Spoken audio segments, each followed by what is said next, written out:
বাসা, দুইটা বাসা, একটা বাসা খালি আছে, তো ওনারা রেন্ট করে নিল, ওইখানেই থাকতেছে আর কি।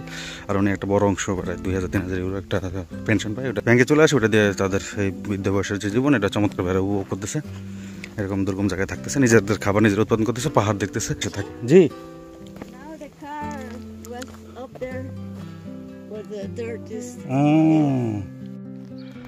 হাঁটতে বন্ধুরা আমি এরকম একটা জায়গায় আসছি, তো এখানে একটা বাড়ি দেখলাম। আঙ্কেল বললো যে এটা একটা যে মারামুনিশের ট্র্যাডিশনাল ঘর, এরকম একটা ঘর এটা। আমরা জাস্ট বাসা থেকে বেরোলাম, এখন আমরা যাব পাহাড়ে। আমার গুরুজন বললো যে আজকে আমরা পাহাড়ে ঘুরতে যাবো। সকালে কাজ করছিলাম 2-3 ঘন্টার কাজ, সব শেষ করে ফেলাইছি, যদিও 3-4 ঘন্টা লাগার কথা, আমি তাড়াহুড়ো করে শেষ করে ফেলাইছি। এখন বলতেছে টাইম দিতেছে আমরা পাহাড়ে যাই। লাল শাক দিতেছি, আমি জানি না লাল শাক কিনা, ওরা কি যেন বলে অন্য নামে, যেন আমি একটু কনফিউজ হয়েছি, কিন্তু লাল শাকের মতো দেখতে। এখানে দেখতেছি না, এখানে মুরগি দেখতেছি প্রচুর। তো আমরা গ্রামে কিছুক্ষণ এক্সপ্লোর করবো।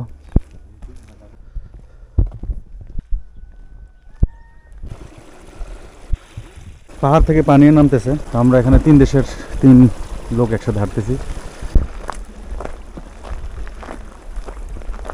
ওইখানে পাহাড়টা বেশ সুন্দর লাগতেছে, ওইখানে পাহাড়ে আগুন লাগানো হয়েছে, কিছু একটা পোড়াইতেছে, আর এখানে কিছু কনস্ট্রাকশন জিনিসপত্র রাখা হয়, সম্ভবত এখানে কোনো বাড়ি তৈরি করা হবে। তো আমরা উপরের দিকে উঠতেছি, খাড়া, টায়ার্ড লাগতেছে একটু। এখানে একদম অজপাড়াগায় কি এক্সপেন্সিভ ঘর বাড়ি বানায় রাখছে, কারণ একদমই দুর্গম অঞ্চল, এখানে টুরিস্ট তেমন আসার কথা না। তো আঙ্কেল বললো যে বড় দেশে ছিল, ইনকাম করছে, এটাকে শো অফ করতে হবে গ্রামে, এই কারণে। তো এই কালচার আমাদের দেশের মতো এখানেও আছে, বিদেশে অনেক টাকা কামালে দেশে একটা বড় বাড়ি বানাইতে হবে, এরকম একটা মেন্টালিটি। সো বিউটিফুল প্লেস, আমরা এখানে কিছু দাঁড়ালাম জায়গাটা একটু উপভোগ করার জন্য। Can you take a picture for me, for my phone?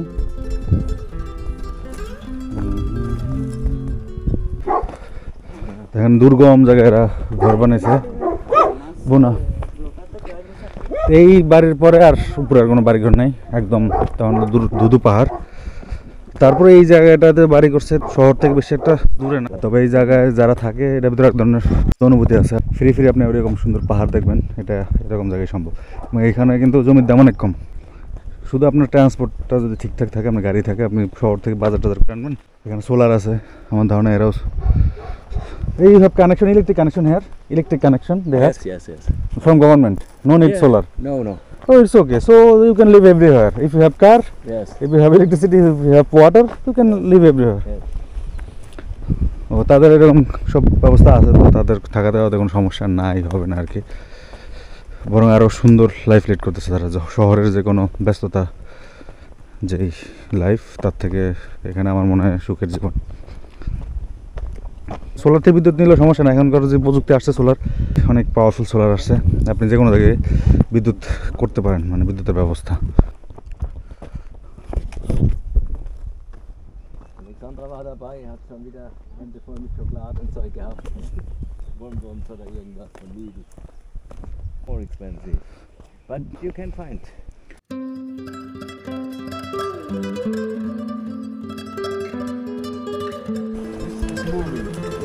আমরা একটা ছোটোখাটো নদী পার হইতেছি, তো শীতের সময় নাকি এটা অনেক বড় হয়ে যায়, এখানে ক্রস করাটা খুব মুশকিল হয়, আঙ্কেল যেটা বললো। চমৎকার। ওই টু টেক ফটো, ওই টু ড্রিঙ্ক। তা আমরা দেখি কত যাইতে পারি উপরে, এটা ট্রাক পাহাড়ে ওঠার, মারামুরেশের। Take my camera, I will drink, show me.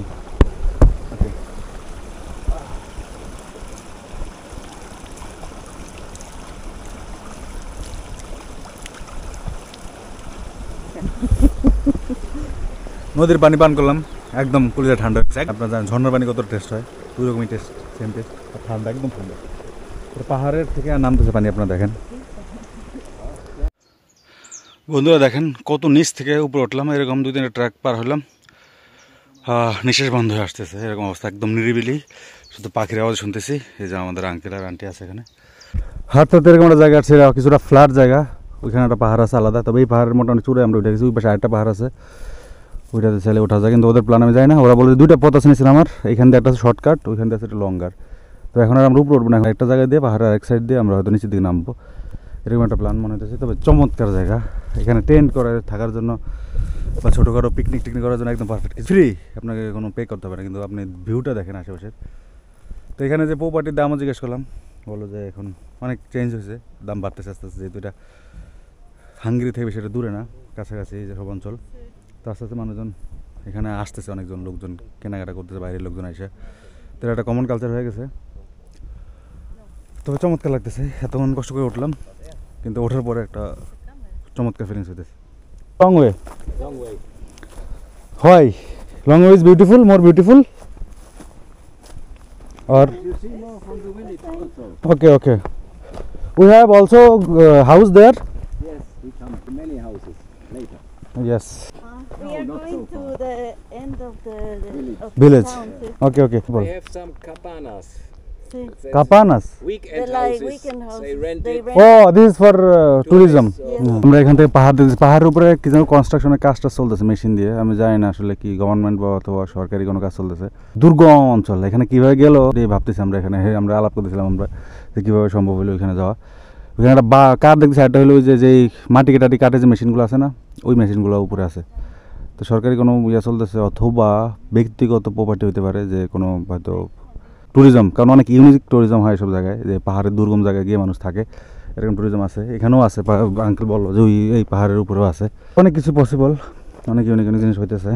এখানে আমরা কিছু স্ট্রবেরি দেখতেছি, এগুলো হলো ন্যাচারাল, এখানে কোনো মানুষ এগুলো রোপণ করেন, এগুলো অটোমেটিক হয়েছে। সাদা কালারের যেই ফুলগুলো দেখতেছেন, এই জন্য বলে ওয়াইল্ড স্ট্রবেরি। কিছুদিন পর এটা হবে, ছোটো ছোটো সাইজের নাকি হয়, ভদ্রলোকরা বললো, আমার দেখাইলো আর কি। তোমরা অনেক কিছু জানে, যেহেতু একটু নিয়ে কাজ করে দীর্ঘদিন যাবত, উনি এক সময় টিচার ছিল একটা স্কুলে। তো আমাদের দুটো অপশন ছিল, ওই দিক দিয়েও যাওয়ার, এদিক দিয়েও যাওয়ার। তো উনি বলতেছে যে এখান থেকে গেলে ভালো হবে, তো আমরা এখান দিয়ে যাচ্ছি সবাই মিলে। পরে ডিসিশন চেঞ্জ হলো, এটা নাকি মোটামুটি শর্টকাট আর কষ্ট কম হবে। তো দেখি, ওনাদেরকে আমি ফলো করি, আমি তো চিনি না। তো এখানে অনেক অনেক চমৎকার চমৎকার ইউনিক ইউনিক গাছ আছে। তো আমার তো অনেক কিছু ধারণা নেই, ওনারা অনেকটা জানে। কমিউনিকেশন গ্যাপ হয় মাঝে মাঝে, কারণ ইংলিশ নিয়ে একটু সমস্যা দেখা দেয়। ওনাদের ভিতরে যে কমিউনিকেশন, সেটা মাঝে মাঝে ওনাদের সমস্যা হয়, যদি ওরা হাজব্যান্ড ওয়াইফ, তারপর ওনাদের সমস্যা হয়। কারণ একজন হলো জার্মান ভাষাভাষী, আরেকজন হলো স্প্যানিশ ভাষাভাষী। আপনারা জানেন গুয়েতেমালা স্প্যানিশ, তো উনিও জার্মান জানে, টুটি ফুটি যে জার্মান ওটা দিয়ে আর কি চালাচ্ছে। ওই উপরে একটা গাড়ি আসতেছে। তো আঙ্কেল হলো আগে জার্মানিতে কাজ করতো, এখন হলো উনি রিটায়ার করছে, তো উনি পেনশন পায় জার্মান থেকে, গভর্নমেন্ট বা পেনশন যেভাবে আর কি সিস্টেম, ওই পেনশন দিয়ে হলো। তো উনি হলো, যাই হোক, ওনার এক কলিগ ছিল রোমানিয়াতে, ওই কলিগ বললো যে আপনি চাইলে এখানে এসে থাকতে পারেন। এর আগে ওনার চেক রিপাবলিক কিছুদিন ছিল, তো এখন বললো যে এখানে আপনারা থাকতে পারেন। ওনার পুরানো এক কলিগ বা বন্ধু, ওনার একটা বাসা, দুইটা বাসা, একটা বাসা খালি আছে, তো ওনারা রেন্ট করে নিল, ওইখানেই থাকতেছে আর কি। আর উনি একটা বড় অংশ প্রায় 2000-3000 ইউরো একটা পেনশন পায়, ওটা দিয়ে ব্যাংকে চলে আসে, ওটা দিয়ে তাদের এই বৃদ্ধ বয়সের যে জীবন, এটা চমৎকারভাবে উপভোগ করতেছে। এরকম দুর্গম জায়গায় থাকতেছে, নিজেদের খাবার নিজের উৎপাদন করতেছে, পাহাড় দেখতেছে, এটাই তো জীবন। আর আমাদের সন্তান না, একটা সন্তান আছে, সে নাকি বিদেশে থাকে। জি, now the car was up there where the dirt is. আমরা যে কারটা দেখলাম, একটা গাড়ি, সেটা উপরে চলে গেল, এখন আর নাই। চোখ ওই তার চমৎকার লাইফ লিড করতেছে, ওইখান থেকে যে টাকাটা পায়। Be careful. কাকা, আমরা এখন পাহাড় থেকে নামতেছি, এখন তো শান্তি লাগতেছে। যখন উঠতেছিলাম তখন একটু গরম লাগতেছিল, এখন একটা হালকা বাতাস আসতেছে আর নামতেছি আমরা, তো অন্যরকম মধুর একটা অনুভূতি হইতেছে। পাখির ডাক সবচেয়ে চমৎকার ব্যাপার হলো, চারিদিক হলো কিচিরমিচির মধুর যে পাখির ডাক, সেটা শুনতেছি।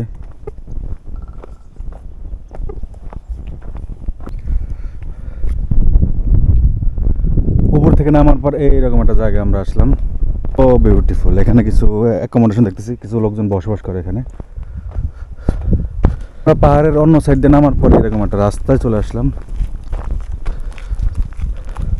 তো আমি বাড়িগুলো ভাবছিলাম যে একদমই দুর্গম জায়গায়, তবে এতটা দুর্গম জায়গায় না, যেহেতু রাস্তা আছে, এখানে গাড়ি আছে। আঙ্কেল যেটা বললো, এখানে যেই গ্রামের সর্বশেষ স্থান, এখানেই শেষ। এলাকার যে কুকুরগুলো, এগুলো খুবই একাকিত্বে ভোগে। কত সুন্দর বাড়ি, একদম গ্রামে, ওদের রুচিশীল, কত সুন্দর সুন্দর আর্ট করে রাখছে এখানে।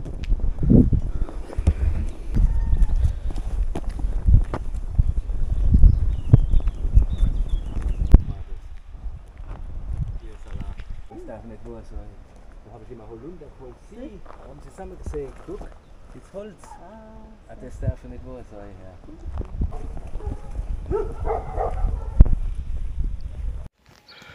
তো হাঁটতে হাঁটতে বন্ধুরা আমি এরকম একটা জায়গায় আসছি। তো এখানে একটা বাড়ি দেখলাম, আঙ্কেল বললো যে এটা একটা যে মারামুনিশের ট্র্যাডিশনাল ঘর। যে গেটটা দেখতেছেন এটা পুরোপুরি কাঠ দিয়ে তৈরি, এবং কাঠের উপরে দেখেন কত সুন্দর করে ডিজাইন করছে। আমি একটু কাছ থেকে দেখাই। এটা হলো ট্র্যাডিশনাল যেই মারামুরেশ, ওইরকম একটা বাড়ি দেখলাম আমরা। পিছনে বাড়ি আছে, বাড়িটাও দেখতে পারেন। আর এখানে কিছু কাঠ রাখা আছে, আমাদের দেশে যেরকম সমিল বলে, সমিলের সামনে এরকম কাঠ রাখা থাকে, অনেকটা ওইরকম রাখতেছে। তো আমরা আরেকটা পুরানো বাড়ি দেখতেছি। এখানে হলো অ্যানিমেল, পশু রাখার জন্য, ভেড়া, তারপরে পর্ক, গরু এসব রাখার জন্য পুরানো আমলের যে ট্র্যাডিশনাল রোমানিয়ান ঘর বাড়ি ওইরকম। এটা হলো ঘরের পিছন সাইড। আর এখানে দেখেন ওই যে আমাদের গমের, আমাদের দেশে ধানের ইয়ে করে এরকম, এখানে সম্ভবত গমের। ও, তো ওরা হলো গ্রাস, মানে ঘাস এভাবে জমা রাখছে। আমি ভাবছিলাম যে এগুলো গম থেকে করা। তো ওনার জিজ্ঞেস করলাম, উনি বললো না এগুলো গম থেকে না, এগুলো হলো যে এরকম ঘাস আছে, ঘাসগুলো কেটে ওরা রেখে দেয়। যে শীতের সিজনে তো আসলে এরকম ঘাস থাকে না, তখন হলো এগুলাকে রিজার্ভ করে রাখলো, মানে শীতের সময় যে প্রাণীগুলো থাকে, ছাগল, ভেড়া, গরু যেটাই হোক না কেন, ওরা এগুলো খাওয়ার জন্য ওদের রিজার্ভ করা হয়। আমরা আরেকটা রোমানিয়ান ট্র্যাডিশনাল টিপিক্যাল যে হাউস দেখতেছি। এখানে দেখেন আরও জিনিসপত্র আছে। হাঁটতেছি আর নতুন নতুন জিনিস আবিষ্কার করতেছি, ভালো লাগতেছে। দেখেন একটা সুইমিং পুল দেখতেছি আমরা। আমার ধারণা এটা হলো করার জন্য, এই কৃষি যে জিনিসপত্র এগুলো ক্লিন করার জন্য। তো আমরা ডিনার করতেছি, এখন বাজে 6টা। দেখেন আকাশে রোদ, এই রোদের ভিতরে আমরা করতেছি ডিনার। এখানে আছে মেক্সিকান ফুড, মোলে, সাথে আছে রাইস, আর ভিতরে একটা চিকেন আছে ভিতরে ইনসাইডে। একটু নাড়ায় দেখাই। This is chicken. Chicken, yes. Yes, এটা হলো ফ্রাই করা চিকেন, আর উপরে হলো কিছু একটা দিছে, মানে এই খাবারটার নাম হলো মোলে। তো আজকের মতো ভিডিওটা এখানে শেষ করতেছি। আমাদের এই যে প্রতিবেশীর বাসাটা হলো এটা, আর ওই যে বাচ্চারা খেলতেছে।